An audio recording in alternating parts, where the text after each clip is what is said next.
Hello everyone, I hope you are doing fine and staying positive. तो आज की video होने वाली है इंग्लिश की स्ट्रैटेजी के ऊपर। ऑलरेडी मैंने वीडियोस बनाई हुई हैं बट स्टिल बहुत सारी कन्फ्यूजन्स हैं, बहुत सारी चीज़ें हैं, लोगों को शायद उतना आउटपुट नहीं मिल रहा है या कहीं ना कहीं मुझे कमेंट्स आते रहते हैं रिगार्डिंग इंग्लिश की स्ट्रैटेजी। तो यहाँ पर मैं आपको सिंपल स्टेप्स बताऊँगी। आपका प्रीलिम्स, मेंस एंड डिस्क्रिप्टिव तीनों एस्पेक्ट्स हम कवर करेंगे। अगर हम IBPS PO, SBI PO की बात करें तो वहाँ पर डिस्क्रिप्टिव बहुत ज़्यादा मेजर रोल प्ले करता है और specially in SBI PO 50 marks का डिस्क्रिप्टिव आता है। तो this video is gonna be all about English and English की स्ट्रैटेजी।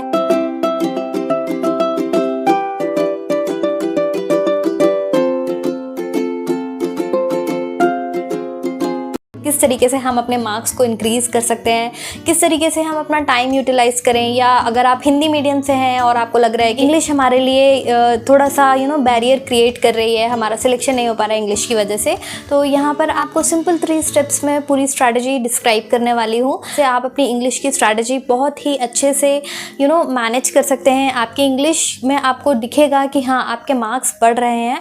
और अगर आप टॉपर्स के लास्ट ईयर के मार्क्स या स्कोर कार्ड्स देखेंगे कोरा पे या फिर यूट्यूब पे ऑलरेडी जो वीडियोस होंगी, तो आप देखेंगे कि उन सब में एक चीज़ कॉमन है, वो है इंग्लिश में अच्छे मार्क्स, जिससे कि उनका ओवरऑल स्कोर काफ़ी अच्छा हो जाता है और कहीं ना कहीं वो उनकी सिलेक्शन में बहुत ज़्यादा मददगार होता है। सो अब चलते हैं आज की वीडियो पे। तो स्टेप नंबर 1 है चूज़ योर एजुकेटर वाइजली। आपको जिस भी एजुकेटर का समझ में आ रहा है, अगर आपने पेड कोर्स लिया है, आप फ्री पढ़ रहे हैं, किसी भी एजुकेटर से पढ़िए, जस्ट फॉलो देम रेगुलरली। आपको छोड़ना नहीं है उनके सेशन। अगर फ्री आ रहे हैं यूट्यूब पे या किसी भी पेड कोर्स में आपने एनरोल किया हुआ है तो उनको रेगुलरली फॉलो करिए, आप स्विच मत करिए। अगर आपने सिलेक्ट किया है जिसका आपका पढ़ाना बहुत समझ में आता है तो आप उन्हीं को फॉलो करिए। एटलीस्ट फॉलो हिम और हर फॉर अ मंथ, ताकि आपके माइंड में वो चीज़ें रिपीटेडली आ जाएं। और कई बार ऐसा होता है कि ग्रामेटिकल एरर वाले जो क्वेश्चंस हैं हमसे नहीं हो पाते हैं, तो ये डेली वीडियोस जब आप देखना स्टार्ट करेंगे तो ये बहुत ही अच्छे से आपका कवर हो जाएगा। So this is the first step of your journey. अगर आप स्टार्ट कर रहे हैं तो एक एजुकेटर को बहुत अच्छे से फॉलो करिए। कुछ एजुकेटर्स मैं रिकमेंड करूंगी यहाँ पर, अगर आप चाहें तो आप उन्हें देख सकते हैं।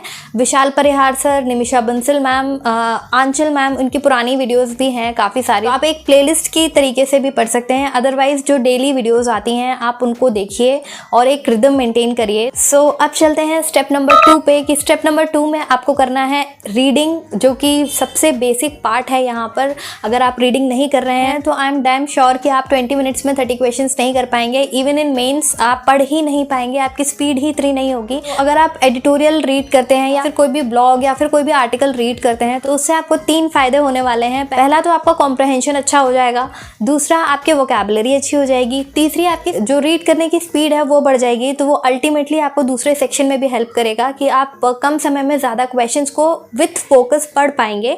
तो दूसरा स्टेप है आपका ये। और इसके लिए आप अगर निमिषा बंसल मैम का जो एडिटोरियल वाला वीडियो आता है आप वो देख सकते हैं। ट्राई करिएगा जब भी आप ये एडिटोरियल पढ़ें तो जो भी आपने ग्रामर के रूल्स पहले स्टेप नंबर 1 में किए हैं वो आप इसमें फॉलो करता हुआ ज़रूर देखें। अगर आपने कोई रूल पढ़ा है तो एडिटोरियल में उसको देखें कि वो एडिटोरियल में कैसे यूज़ हो रहा है। Then step number 3 is your practice. अगर आप सब चीज़ कर रहे हैं, आपने पढ़ लिया है, आपने ग्रामर के रूल्स देख लिए हैं और प्रैक्टिस नहीं की है, तो again it's not gonna work for you. आपको पता ही नहीं चलेगा कि आपके लूप होल्स कहाँ पर हैं, कहाँ पर आपकी वीकनेस आ रही है। आपको रियलिटी चेक नहीं मिलेगा। तो आपको करनी है क्विजेस या फिर सेक्शनल मॉक्स, या फिर अगर आप PDF कोर्स या फिर कोई भी PDF से आप टेस्ट दे रहे हैं तो उसको आप सॉल्व करिए। The more you practice you will have a bunch of questions, नए नए वैरायटी के क्वेश्चंस मिलेंगे। स्पेशली इन मॉक टेस्ट, अगर आप मॉक टेस्ट से सेक्शनल टेस्ट वगैरह से दे रहे हैं, फ्री क्विजेस दीजिए। अड्डा पे, प्रैक्टिस मॉक पे, स्मार्ट कीड़ा पे, हर जगह आपको मिल जाएगा, तो उसकी कोई कमी नहीं है। आपको सिर्फ प्रैक्टिस करना है। सो ये हो गई 3 स्टेप्स आपके प्रीलिम्स और मेंस के लिए। अब आते हैं डिस्क्रिप्टिव पे, जो कि आपको IBPS PO, SBI PO और काफ़ी अदर एग्जाम्स में, जैसे कि RBI, ग्रेड B, NABARD, और जिसमें भी डिस्क्रिप्टिव आता है तो उसमें आपको डिस्क्रिप्टिव काम आने वाला है। और अगेन अगर आप एडिटोरियल पढ़ रहे हैं तो आपका बहुत सारा डिस्क्रिप्टिव का पार्ट ऑलरेडी कवर्ड होगा। डिस्क्रिप्टिव के लिए आप ये कर सकते हैं, वीकली वंस जो भी आपने आर्टिकल पढ़ा है, जो भी आपको बहुत अच्छा लग रहा है कि इसके ऊपर आप लिख सकते हैं, आप उसी की प्रैक्टिस कर लीजिए, उसको लिख लीजिए। अगर आपके पास कीबोर्ड है तो टाइप कर लीजिए, हाफ एन आवर लगेगा हार्डली। तो एक आपको आपकी कीज से आप थोड़ा सा फेमिलियर हो जाएंगे, एकदम नया नया सा नहीं लगेगा आपको।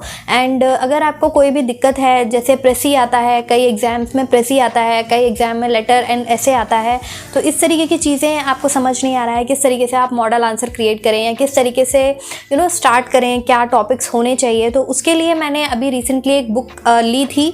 तो ये है निमिषा बंसल मैम की डिस्क्रिप्टिव बुक और इसमें ऐसे, लेटर और प्रेसी तीनों ही दिया हुआ है। काफ़ी अच्छी बुक है, बहुत ही छोटी सी और बहुत ही कॉम्प्रहेंसिव सी मुझे बुक लगी। इसमें आपके प्रीवियस ईयर पेपर्स हैं और काफ़ी सारी चीज़ें आपको इसमें मिलेंगी। So this is the book जिसकी मैं बात कर रही हूँ, और यहाँ पर मैं आपको थोड़ा सा इसका ग्लिम्स दे देती हूँ सो दैट आपको एक आइडिया मिल जाए कि इसमें क्या क्या कंटेंट है। यहाँ पर आप देखिएगा तो यहाँ पर देखिए how to write an essay, तो ये पूरा दिया हुआ है एंड काफ़ी सारे इन्होंने टॉपिक्स कवर किए हुए हैं। लास्ट ईयर के एसेज इसमें दिए हुए हैं, लास्ट ईयर जो एग्जाम में डिस्क्रिप्टिव आता है और उसमें जो भी एसेज वगैरह हैं, लेटर्स वगैरह इसमें दिए हुए हैं। देखिए SBI PO mains and all, SSC में भी जो भी लेटर्स वगैरह आते हैं वो भी इसमें कवर किया हुआ है मैम ने।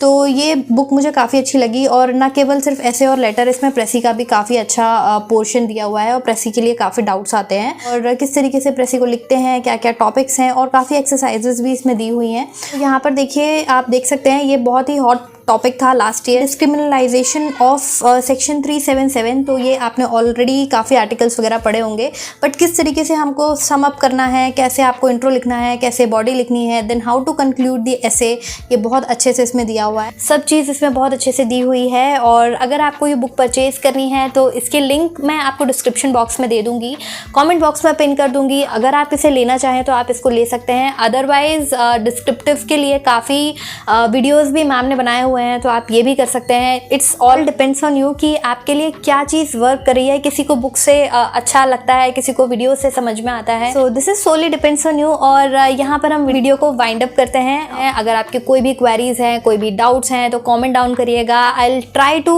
Rectify it, I will try to solve it as soon as possible. और ये 3 स्टेप्स जो मैंने प्रीलिम्स एंड मेंस के बताए, इसको प्लीज़ फॉलो करिएगा और कंसिस्टेंट रहिएगा। विदाउट कंसिस्टेंसी कुछ भी नहीं होने वाला है। आप 10 दिन पढ़ेंगे और 5 दिन का ब्रेक ले लेंगे तो कुछ नहीं, आपने जो पढ़ा है वो सब धुल जाएगा।